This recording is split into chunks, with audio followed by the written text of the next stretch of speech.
Hi hello welcome back to Anju sweet home. അപ്പോൾ ഇന്ന് നമ്മൾ കുക്കറിൽ തയ്യാറാക്കിയെടുക്കുന്ന ഒരു ഈസി ആയിട്ടുള്ള ഗീ റൈസ് റെസിപ്പിയാണ് നോക്കുന്നത്. അപ്പോൾ നമുക്ക് വീഡിയോയിലേക്ക് പോവാം. ആദ്യം തന്നെ ഒരു കുക്കർ വെച്ച് കൊടുത്തിട്ടുണ്ട്. നമ്മളെല്ലാ സാധനവും ഈ കുക്കറിൽ തന്നെയാണ് ചെയ്തെടുക്കുന്നത്.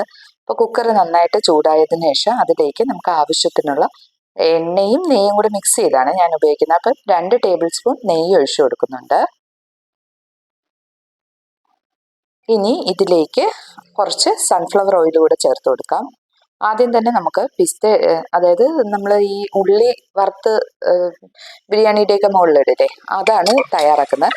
അതിനായിട്ട് നീളത്തിൽ കനം കുറച്ചരിഞ്ഞ് വെച്ചിരിക്കുന്ന സവോള ഇട്ട് കൊടുക്കാം. ഇത് പെട്ടെന്ന് ആയി വരാൻ വേണ്ടിയിട്ട് നമുക്ക് ഒരല്പം ഉപ്പ് കൂടെ ചേർത്ത് കൊടുക്കാം. എന്നിട്ട് നമുക്കിത് മൊരിച്ചെടുക്കാം. അപ്പോൾ ഇതൊന്ന് കളർ ചേഞ്ചായി വന്നാൽ മതി. നല്ല മൊരിഞ്ഞ് വരും മുമ്പ് തന്നെ എടുക്കണം. കാരണം എന്താണെന്ന് വെച്ചാൽ നമ്മൾ എടുത്തതിന് ശേഷം പാത്രത്തിൽ കോരി വെക്കുമല്ലോ, അപ്പൊ അവിടെ ഇരുന്ന് ഇത് കുറച്ചും കൂടെ ഒന്ന് മൊരിയും, മൂക്കും ആ ചൂടിലിരുന്നേ. അപ്പൊ അതുകൊണ്ട് നമ്മൾ അത് മനസ്സിൽ കണ്ടുകൊണ്ട് വേണം നമ്മളിത് കോരിയെടുക്കാൻ. അപ്പൊ ഇത് മതി. ചെറുതായിട്ടൊന്ന് കളറൊക്കെ മാറി ഒരു ഗോൾഡൻ ബ്രൗൺ കളർ ആയിട്ടുണ്ട്. ഇപ്പൊ ഇനി നമുക്കിത് കോരിയെടുക്കാം. ഇത് കോരിയെടുത്തതിന് ശേഷം നമുക്ക് ഇതിലേക്ക് ആവശ്യത്തിന് കാഷ്യൂനട്ട് ഇട്ട് കൊടുക്കാം. കാഷ്യൂനട്ടും വറുത്ത് കോരാം.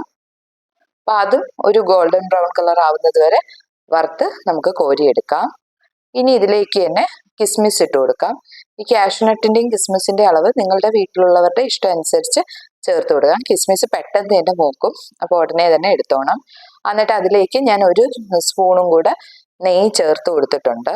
ഇനി അതിലേക്ക് ഹോൾ സ്പൈസസ്, അതായത് ചെറിയൊരു തുണ്ട് പട്ട, 2 ഏലക്ക, 3 ഗ്രാമ്പു, ഒരു ബേ ലീഫ്, ബിരിയാണി ഇലയില്ലേ അതും കൂടെ ചേർത്ത് കൊടുത്തിട്ടുണ്ട്. ഇനി അതിലേക്ക് ഒരു സവോള നീളത്തിന് കട്ട് ചെയ്തത് ചേർത്ത് കൊടുക്കാം. ഇത് നമുക്ക് വഴറ്റി കൊടുക്കാം. ഇതിന്റെ പാകം എന്ന് പറയുന്നത് കളറൊന്നും മാറരുത്. കളർ മാറിക്കഴിഞ്ഞാൽ നമ്മുടെ ഗീ റൈസിന്റെ ചോറില്ലേ, അതിനും കളർ മാറും.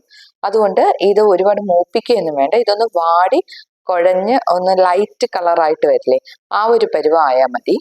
ഇതിൽ ഞാൻ ഇന്ന് 2 കപ്പ് ജീരകശാല അരിയാണ് എടുത്തിരിക്കുന്നത്. നിങ്ങൾക്ക് ഏത് അരി വേണോ എടുക്കാം. ബസ്മതി അരിയോ അല്ലെങ്കിൽ കൈമ റൈസോ അങ്ങനെ ഏത് വേണമെങ്കിലും എടുക്കാം. ഞാനിപ്പോൾ ജീരകശാലയാണ് എടുത്തിരിക്കുന്നത്. അത് അരമണിക്കൂർ കുതിർത്തതിന് ശേഷം ഊറ്റി വെച്ചതാണ്. അപ്പോൾ ഉള്ളി ഒന്ന് വാടിയതിന് ശേഷം അതിലേക്ക് നമ്മൾ എടുത്തു വെച്ചിരുന്ന അരി ഒന്ന് ചേർത്ത് നമുക്ക് നന്നായിട്ട് വഴറ്റി കൊടുക്കാം. ഇതിനെ ഒന്ന് മൊരിച്ചെടുക്കുക എന്ന് പറയും. ഇനി 2 കപ്പ് അരിയാണ് ഞാൻ എടുത്തിരിക്കുന്നത്. അതുകൊണ്ട് 4 കപ്പ് വെള്ളം ചേർക്കുമ്പോഴും ശ്രദ്ധിക്കണം. നല്ല തിളപ്പിച്ച വെള്ളം തന്നെ ചേർത്ത് കൊടുക്കുക. 2 കപ്പിന് 4 കപ്പ്, അതായത് നേരെ ഇരട്ടി വെള്ളം, അതാണ് അളവ്. ഇനി അതിലേക്ക് ആവശ്യത്തിന് ഉപ്പിട്ട് കൊടുക്കാം. അപ്പൊ ഉപ്പിന്റെ പാകം എന്ന് പറയുമ്പോൾ നമ്മൾ ആ വെള്ളം ഒന്ന് ടേസ്റ്റ് ചെയ്ത് നോക്കുമ്പോൾ ഉപ്പായിരിക്കണം മുന്നിട്ട് നിൽക്കേണ്ടത്. അതാണ് പാകം. എങ്കിലേ നമ്മുടെ അരിയെല്ലാം വെന്ത് കഴിയുമ്പോഴത്തേക്ക് പാകത്തിന് ഉപ്പ് പിടിച്ചിട്ടുണ്ടാവുള്ളൂ. അപ്പൊ ഇനി നമുക്ക് കുക്കർ മൂടി വെച്ച് തീ കൂട്ടി വെച്ച് ഒരു വിസിലടിക്കാം. ഒരു വിസിലടിച്ചതിന് ശേഷം നമുക്ക് ഗ്യാസ് ഓഫ് ചെയ്ത് പ്രഷർ എല്ലാം പോയതിനു ശേഷം ഒന്ന് തുറന്നു നോക്കാം. അപ്പൊ ഇവിടെ പ്രഷർ എല്ലാം പോയിട്ടുണ്ട്. നമുക്ക് തുറന്നു നോക്കാം. നമ്മുടെ റൈസൊക്കെ നന്നായിട്ട് വെന്ത് വന്നിട്ടുണ്ട്. വെന്ത് കുഴഞ്ഞൊന്നും പോയിട്ടില്ല. അപ്പൊ ഇനി ഇത് ഉടയാതിരിക്കാനായിട്ട് നമുക്ക് ഫോർക്ക് ഉപയോഗിക്കാം. ഫോർക്ക് ഉപയോഗിച്ച് ഇതുപോലെ ഒന്ന് കുടഞ്ഞ് എടുത്താൽ മതി. അതുപോലെ തന്നെ ഇത് നമ്മൾ ഉടനെ തന്നെ പാത്രത്തിലേക്ക് മാറ്റണം കേട്ടോ. ഇനി ഈ കുക്കറിൽ വെച്ചേക്കരുത്. വെച്ചിരുന്നാൽ ഇത് ഇരുന്ന് കൂടുതൽ വെന്ത് പോവും.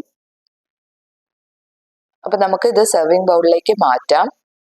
ഞാൻ ഇവിടെ സെർവിങ് ബൗളിലേക്ക് മാറ്റിയിട്ടുണ്ട്. ഇനി നമ്മൾ വറുത്ത് വെച്ചിരിക്കുന്ന സവോള ഇട്ട് കൊടുക്കാം. ആദ്യം സവോളയും അണ്ടിപ്പരിപ്പും മുന്തിരിങ്ങയും നമ്മൾ വറുത്ത് വെച്ചില്ലേ ആദ്യം, അത് ഇട്ട് നമുക്ക് ഡെക്കറേറ്റ് ചെയ്ത് എടുക്കാം. അപ്പൊ കണ്ടല്ലോ, നല്ല എളുപ്പമാണ്. പെട്ടെന്ന് തന്നെ ഉണ്ടാക്കിയെടുക്കാം. രാവിലെ ഒന്നും പ്രിപ്പയർ ചെയ്യാൻ സമയം കിട്ടിയില്ലെങ്കിൽ പോലും ഈ ഒരു ഗീ റൈസ് പെട്ടെന്ന് നമുക്ക് ആക്കിയെടുക്കാം. അതുപോലെ തന്നെ ഇതിന്റെ കൂടെ സാലഡ് മാത്രം മതി. സാലഡോ അച്ചാറോ ഉണ്ടെങ്കിൽ അത് മതി, വേറൊന്നും വേണമെന്നില്ല. അപ്പൊ എല്ലാവരും ഇത് വീട്ടിൽ ട്രൈ ചെയ്ത് നോക്കണം. ട്രൈ ചെയ്ത് ഇഷ്ടപ്പെടുകയാണെങ്കിൽ കമന്റ് ചെയ്യണം കേട്ടോ. നിങ്ങൾ ഉണ്ടാക്കിയിട്ട് എങ്ങനെയുണ്ട് എന്നുള്ളത് ഒന്ന് കമന്റ് ചെയ്തേക്കണേ. അതുപോലെ നിങ്ങൾക്ക് ഇഷ്ടപ്പെട്ടാൽ നിങ്ങളുടെ ഫ്രണ്ട്സിനും ഫാമിലിക്കും ഒന്ന് ഷെയർ ചെയ്ത് കൊടുക്കണം. അതുപോലെ തന്നെ ഇതുവരെ സബ്സ്ക്രൈബ് ചെയ്യാതെയാണ് ചാനൽ കാണുന്നതെന്നുണ്ടെങ്കിൽ താഴെ കാണുന്ന ആ സബ്സ്ക്രൈബ് ബട്ടൺ ഒന്ന് പ്രസ് ചെയ്ത് എന്നെ ഒന്ന് സപ്പോർട്ട് കൂടെ ചെയ്യണേ. അപ്പൊ ഇനി ഇതുപോലെ നല്ല എളുപ്പത്തിലുള്ള ഒരു ഡിഷുമായിട്ട് നമുക്ക് വീണ്ടും കണ്ടുമുട്ടാം. അതുവരേക്കും എല്ലാവർക്കും bye. Thank you for watching.